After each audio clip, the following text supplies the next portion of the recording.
You've heard me talk about dose chemicals a lot, DOSE. The D in dose is dopamine, and it plays a central role in this process. It's often called the feel-good neurotransmitter because it's associated with feelings of pleasure and reward. When we make progress toward a goal, even if it's just a small step, our brain releases dopamine. This not only makes us feel good, but also reinforces behavior that led to that success, motivating us to keep going. It's a natural cycle of positive reinforcement. We set a goal, work toward it, achieve a milestone, feel good about it, and then feel motivated to continue. San Diego 911 emergency. You need to come right away. There's a man with a gun and it's loaded. What's receiving emergency signal from 4 George 1141. Got a white female down. We need paramedics code, please. All available units roll code that way. Hello and welcome to the De-Escalation Conversations podcast. Today, it's the place where science meets success. I'm Kerry here, and I'm thrilled to have you with us here today. We're embarking on a fascinating journey into the world of neuroscience, which we do a lot here today in particular.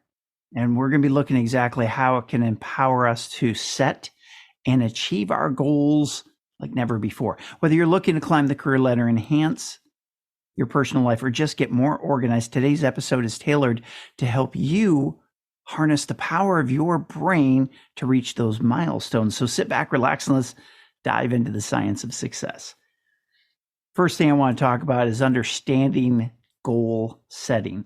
So let's start at the beginning. What is goal setting and why is it so crucial for our success?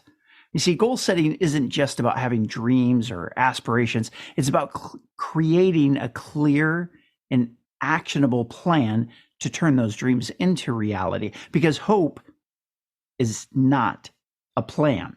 Hope is not a path to success.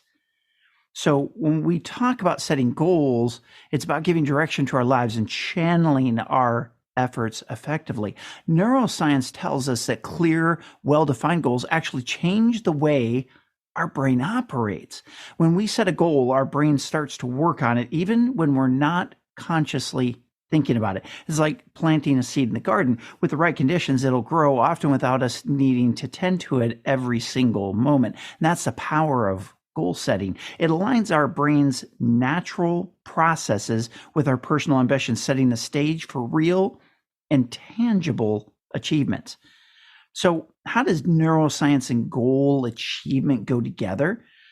Well, let's also talk about how does our brain respond to the goals that we set. It's really quite fascinating when you dive into it. Our brains are incredible machines. They're constantly processing, they're learning, they're adapting. When we set a goal, we essentially program our brain to focus on achieving it. This involves creating new neural pathways, the routes our thoughts travel along, like little highways and roads. And you know that sometimes you're on a dirt road, and sometimes you're on a paved road, and sometimes you're on a super highway, like a tollway that's super smooth, and everybody just flies right along like the German Autobahn. And the more we focus on a goal, the stronger these pathways become, the smoother they become. It's called myelination. Myelination is essentially wrapping insulation around these neural pathways. And if you think about a wire with very thin insulation, it can't carry a lot of electricity. You put thicker insulation on it, like Romex and home wiring, you can carry more electricity. And the amperage can be higher, so you can power stronger things like a air conditioning unit versus a Apple iPhone charger. So the more we focus on a goal, the stronger the pathways become, and it makes it easier for us to think about and work toward our goal. So it's a spiral on this process. Now, you've heard me talk about dose chemicals a lot, DOSE. The D in dose is dopamine, and it plays a central role in this process. It's often called the feel-good neurotransmitter because it's associated with feelings of pleasure and reward. When we make progress toward a goal, even if it's just a small step, our brain releases dopamine.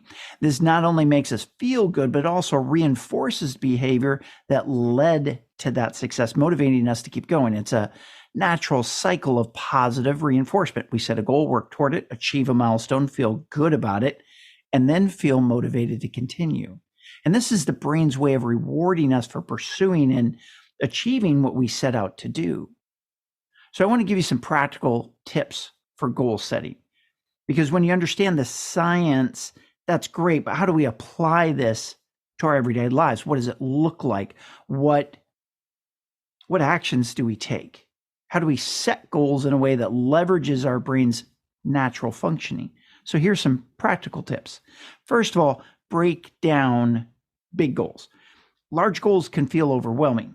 When we break them down into smaller, more manageable tasks, each small task you complete gives you a sense of achievement and a little dopamine boost, keeps you motivated and keeps you on track.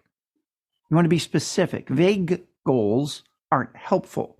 Being specific as possible with what you want to achieve allows your brain to really set the parameters for what you're going to do. This clarity helps your brain focus on exactly what needs to be done. Now, I want to talk about this specificity, I just can't talk today, specificity about these goals.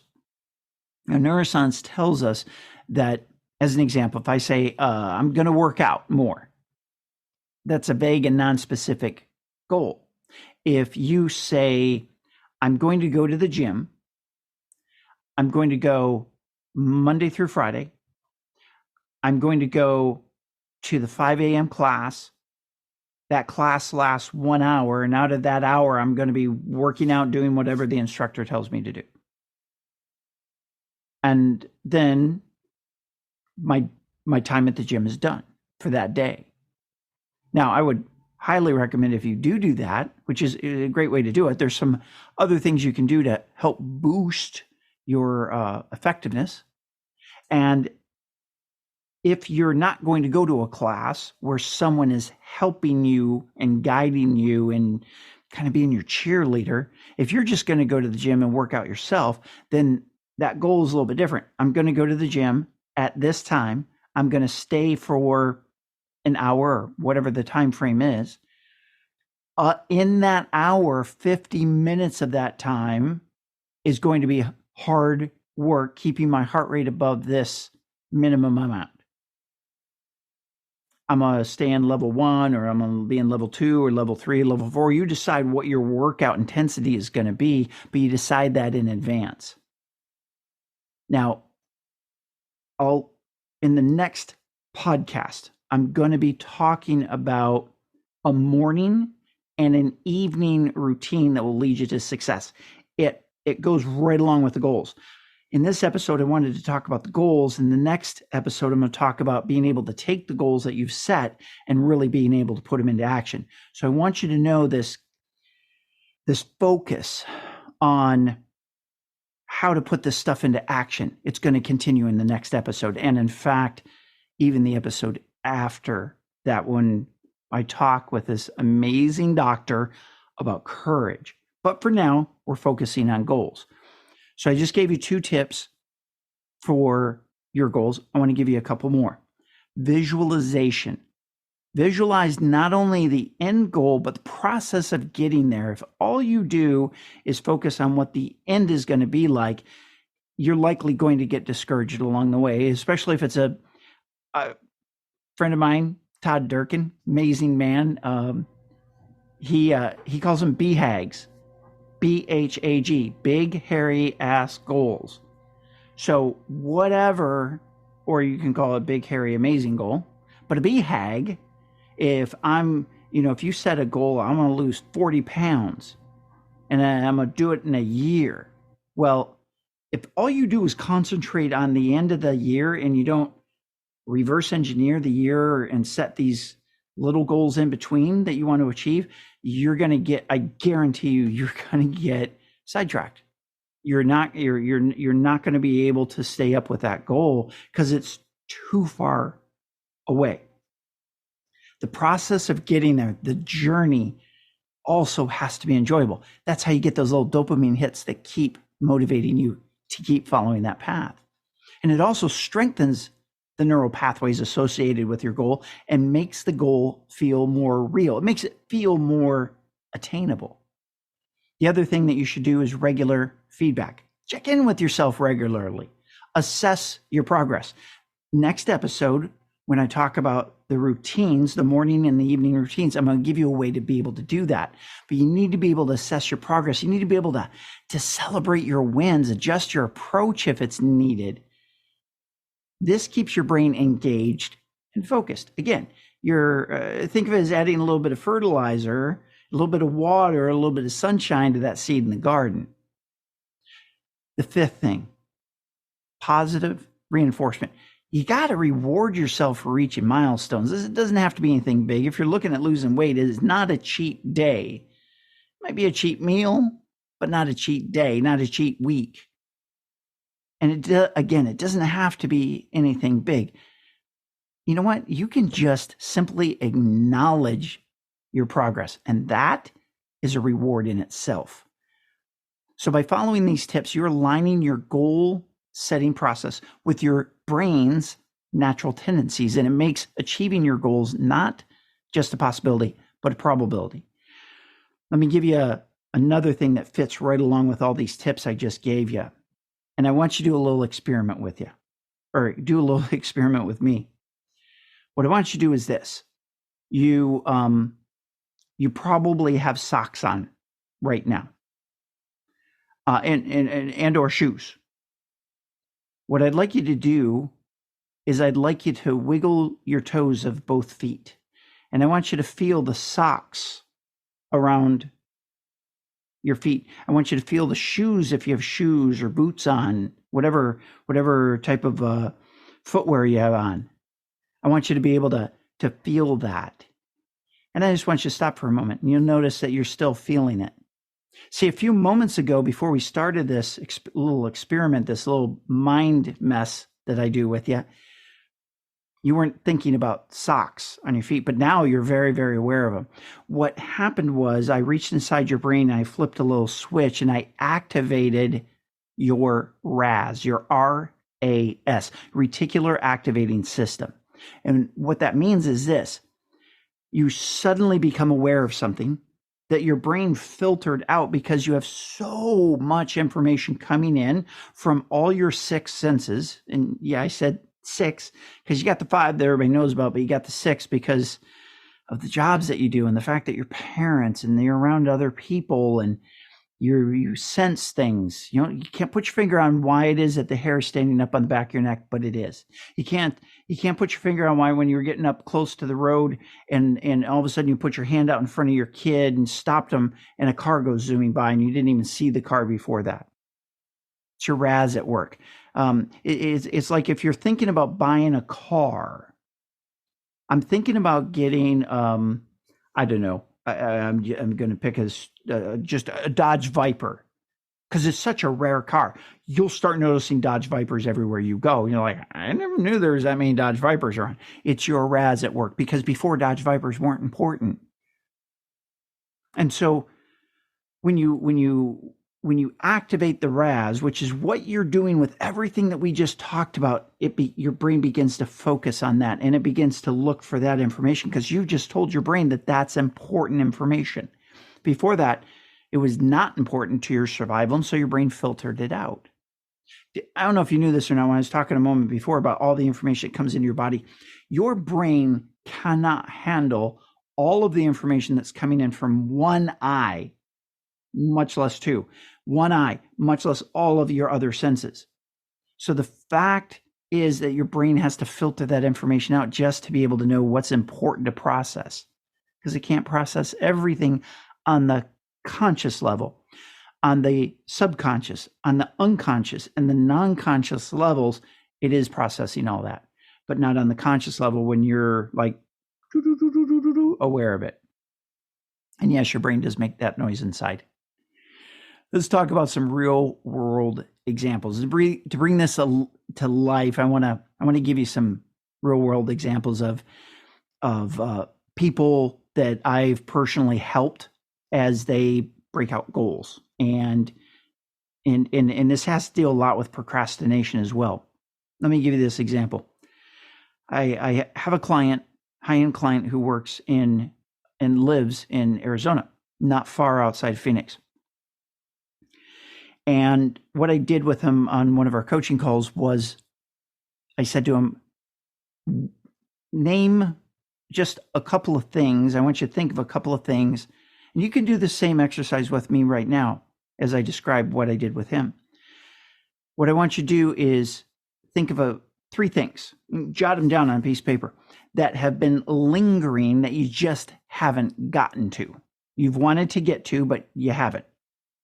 And he used an example. He had been asked by his niece to write a letter of recommendation for her to go to college. And I said, okay, how long has this been lingering? He's like, several months.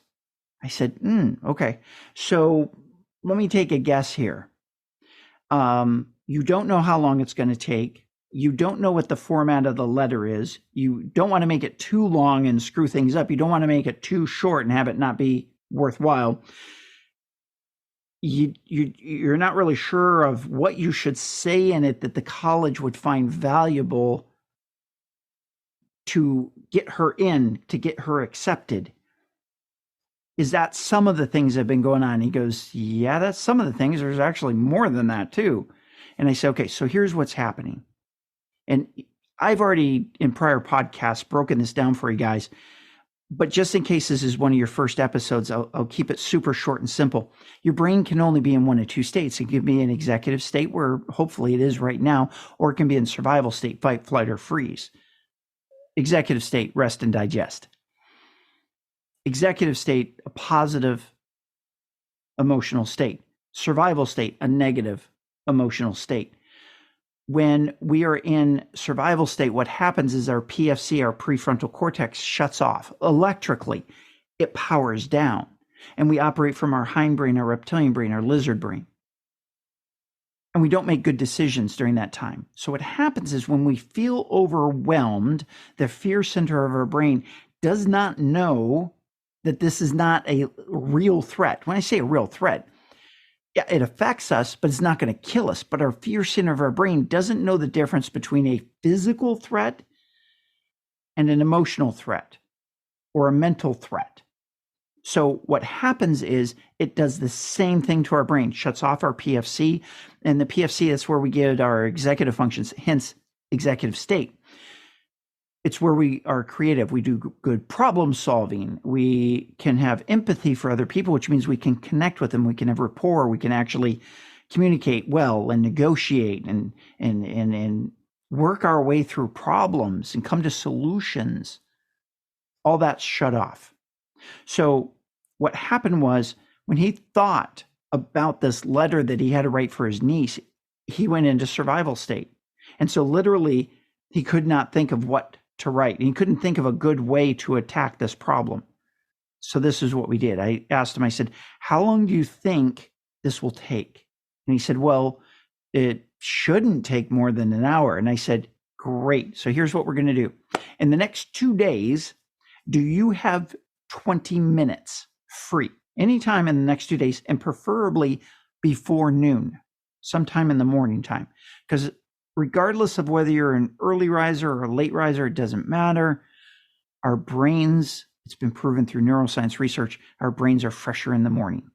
So we're just more efficient. Even if you get a second wind in the afternoon or in the late evening, that's what happens with me. Sometimes I get second and third winds, but I'm still fresher in the morning. I know I'm more productive. I'm more efficient. I just think better. I'm more clear. I'm not slogging through mud like I am sometimes in the early to mid afternoon.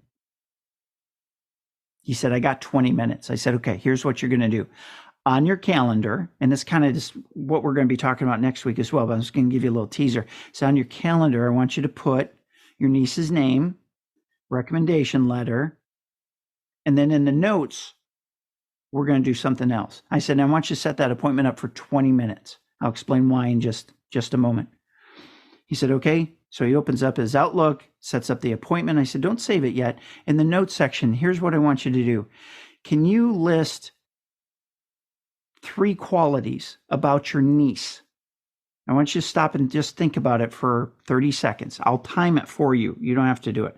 For you, you can just turn on the stopwatch. Just kind of keep an eye on the time. 30 seconds, I want you to think of 3 personality traits that you just admire about your niece. 30 seconds later, I said, okay, time's up.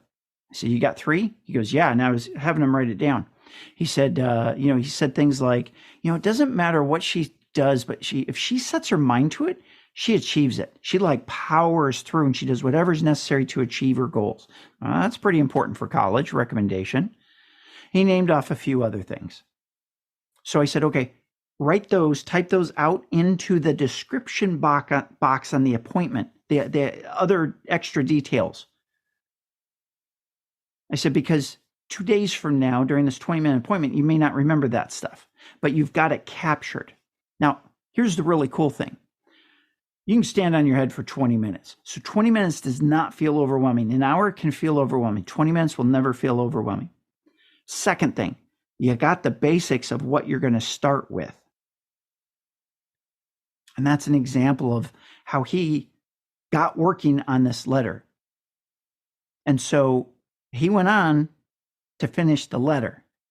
And this thing had been lingering for 3 months. We solved the problem in 5 minutes and then a 20-minute calendar appointment.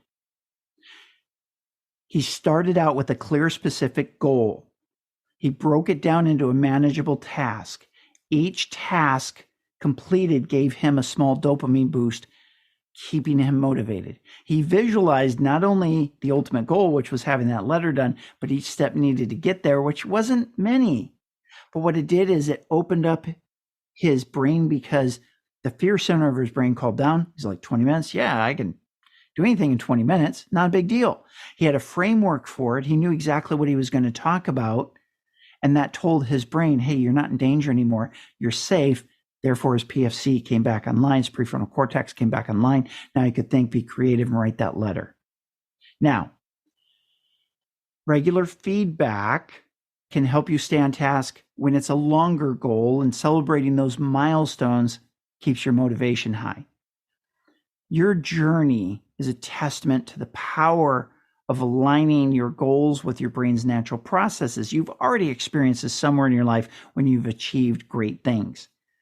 You just need to stay on that same framework and follow that, because now you know exactly what you did. It's not guesswork anymore. It's not speculation anymore. You know exactly what you did to be able to achieve those goals. Now, as we close up today's episode, please remember that setting goals is more than a mere exercise. It's a conversation with our brain. It's a way to align our deepest aspirations with the incredible capabilities of our minds. Use the insights and the strategies we've talked about today to guide your journey toward success. And remember, the power to achieve your goals lies within the intricate workings of your brain. So thanks for tuning in today. I hope today's discussion has inspired you to set your goals with a new perspective, with new tools, with a new framework. Don't forget to subscribe and like on this podcast. Follow us for more insights on neuroscience, for the de-escalation, for conflict resolution, for being able to communicate and negotiate in times of stress and crisis. Until next time, keep setting those goals. Let your brain's power lead you to success. And above all, stay safe. I hope you found a lot of great value in this episode of the De-Escalation Conversations podcast. Please be sure to go out to our website, theidea.world, THEIDEA.world. On that website, just click on the link that resonates with you most. If you're a K-12 educator, if you're a firefighter, medical services, law enforcement, flight attendants, whatever industry you're in, we have specialized training for you. So check that training out, because literally it can save your life, it can save your relationship, it can save your career.